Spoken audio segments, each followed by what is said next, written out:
Hello and welcome to the CDO Magazine interview series.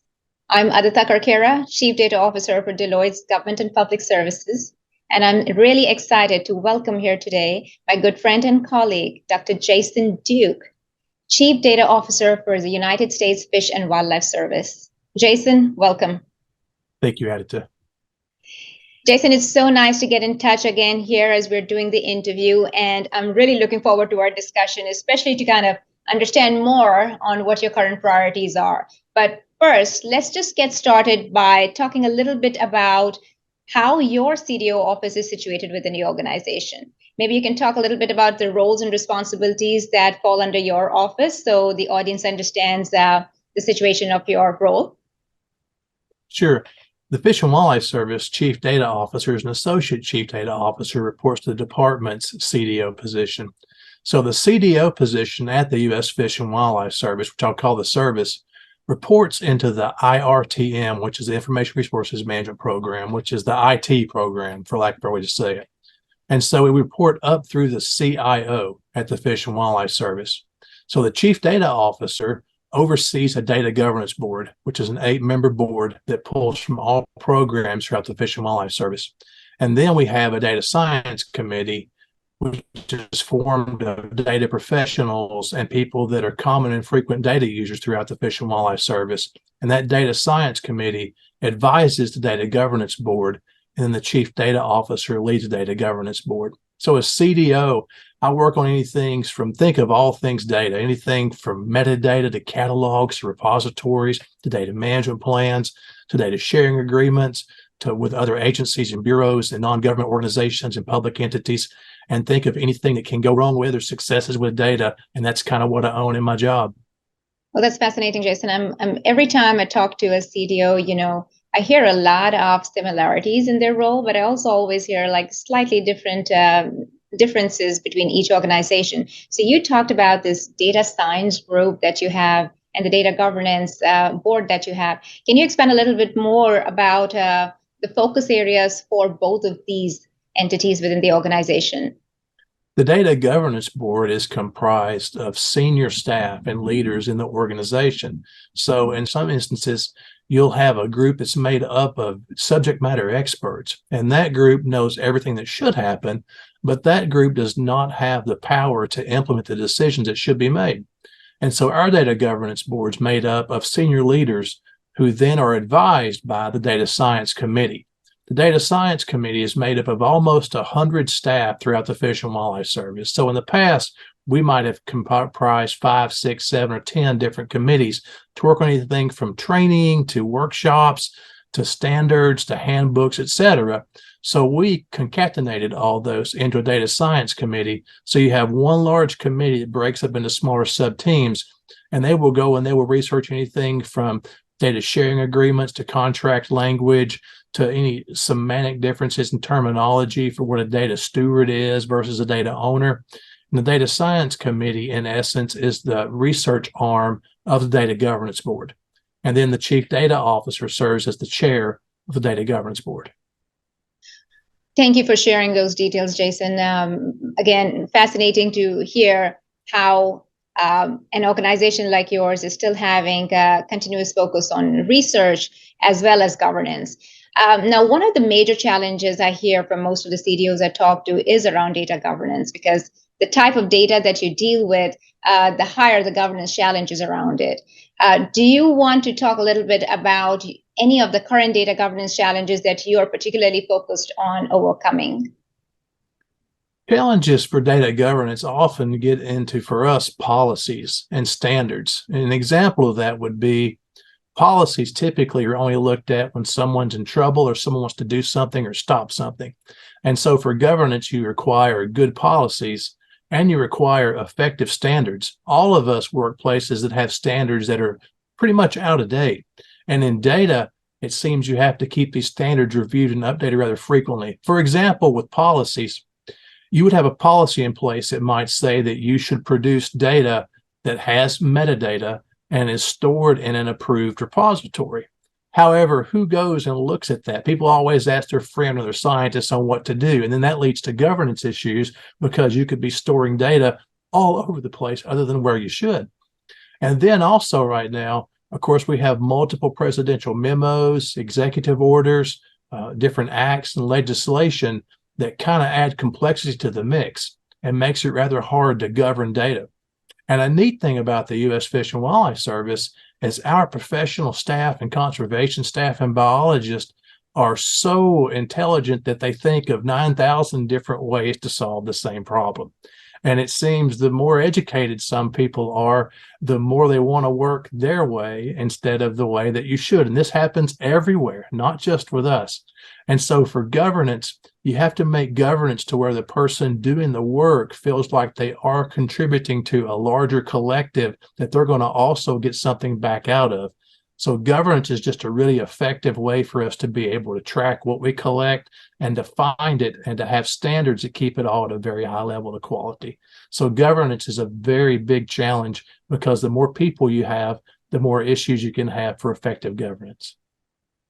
So well said, Jason. Yeah, I mean, I hear this a lot, and it ultimately also comes down to a culture shift, right? Which again is a key role for the CDOs here. What has your experience been in trying to change that culture in government, and especially in your organization, to getting everyone in the organization to have a more data-first mindset and bringing about that culture shift? Now, the culture change, you hear it at any conference or workshop you go to these days, and a lot of folks tend to blow that off. But that's actually the number one issue that I work with. For example, we have around 9,000 staff. So we have thousands of biologists, ecologists, et cetera, who were trained at a multitude of universities all around the world. And so a lot of these are master's or PhD level staff, and they learned how to collect data for their project. And they learned it in a multitude of ways. And so the culture they have is not always one that you can mesh together. Now, not just at our bureau, but around the world, I hear stories of people that are data hoarders or people that are worried about sharing data that might get them in trouble or might have errors in it. And then you have folks that are very open with all data. Then you have folks that may be closed in data. And so culture change is trying to get everyone to see that if we work together, we can do better for the resources that we protect. And so the staff value data already. That's a no-brainer. They already see the importance of that. But the culture is to put it in a common collective place. For example, you might want to produce just discovery level metadata. And yet I'm wanting to produce archival level metadata that has 516 attributes and following a DCAT3 strategy where you might be following DCAT 1.1 and just trying to do the bare minimum of what you've got going on. And so for culture, you have to show you need to go above and beyond the bare minimum because the bare minimum doesn't always capture the rich depth that we need. And so for data culture, the way I sell it's this. All of us go to work somewhere that we feel that we make a good contribution to. You're really working for a paycheck, but you want to work somewhere where you're really happy, where you feel like your work matters and you make a difference. And you may work somewhere 5, 10, 15, 20 years, maybe even 30 years. So when you go to retire after, say, a 32, 35-year career somewhere, which is hard to find these days, but if you do that, the work you do, when you retire, that retirement party is over and everybody's done been in your office and taken your stapler and your 3-hole punch and you got a better chair than me. What about all that data that you collected? Think about the current generation where you work and the future employees, and think about the wealth of knowledge that you work so hard to gather and produce. And so for culture change, I try to sell the fact that you want your work, all the knowledge that you've produced and collected and gained and information you've processed, you want that to go somewhere so you can live on, right? So your peers can use the knowledge you've done. And so, but that requires a culture change in data management. And the other culture change issue we look at is if you look in the COVID endemic days, you have a lot of staff who are working remote, who may be working from home a few days a week, who might work in an office in city A today and city B next week. So no longer are you just sitting on the same desktop or laptop every day. You have to have a very mobile workforce, and that mobile workforce has to adopt a culture of data that can be easily shared, moved, and transferred across the country, across the world, different levels, different boundaries for security. And it's always hard to access from a cell phone to a tablet to a laptop. And that culture also used to be based off of, this is my laptop, this is my desktop. And that data culture requires an openness that we've never seen before. Great call outs, Jason. I mean, the pandemic really got a shift in how we think about where we're working from, for sure. Another thing that you touched on that caught my attention, Jason, was something around how your workforce is skilled to be able to understand and deal with that data. When you're talking about being able to understand what's in front of you. And that brings about the topic of data literacy and data fluency, or data acumen, however you want to call it. What are your thoughts in that space? I know that's another topic that comes up a lot as I talk to CDOs on how they are focused on leveraging data literacy programs as they think about creating a positive data culture. So curious to know your thoughts on that. One of the first major successes I was able to have in the chief data officer role was we updated a 12-year-old data management policy that was vastly out of date. And like I mentioned earlier, policies are rarely read by the average staff at any agency, private entity, state office, whatever.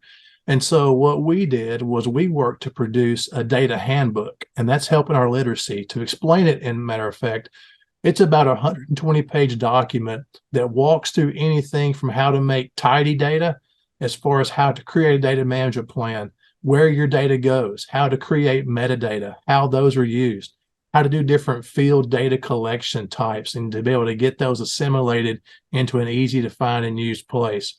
And so for data literacy, and the thing too, sometimes you'll speak to the smartest person at your organization, but that person might not understand data management, and they don't want to be talked to in a way that may feel that demeans their intellectual ability.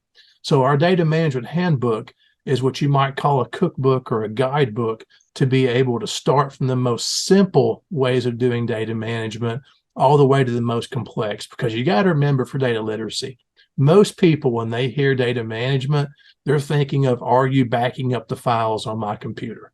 That's what the average person that doesn't understand data thinks. And so for data literacy, for us, it's that step of not just telling you what to do, but telling you how to do it.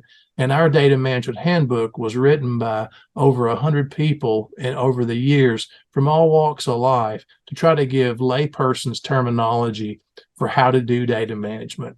And then for data literacy too, you know, data is not something that everybody gets excited about every day and gets all, yay, go data and stuff like that. So for us, for data literacy, we do a lot of work in onboarding and well, also offboarding. But for onboarding all of our new employees, we have a wonderful SharePoint site. It's kept up to date. It's fresh. It has all the information on there, but folks have to be able to find it, right? And so for all of our onboarding employees, we produced a nice one-pager document that gives all the resources to go to for online trainings, which are YouTube-ish like style trainings, or just videos that we record or things that we've put together. So they've got online trainings, they've got how to get a question answered, they've got a link they can send any question they've got to get help on, and the handbook and all the basic resources. And that's really slowly helping us make a difference in literacy, because you've got to get the information materials out there, but you've got to do it in a way that staff will want to approach those and not feel like you're demeaning their intelligence by saying you just don't get data management. With that, thank you so much, Jason, for joining us. And for the audience, please continue to see other interviews at cdomagazine.tech.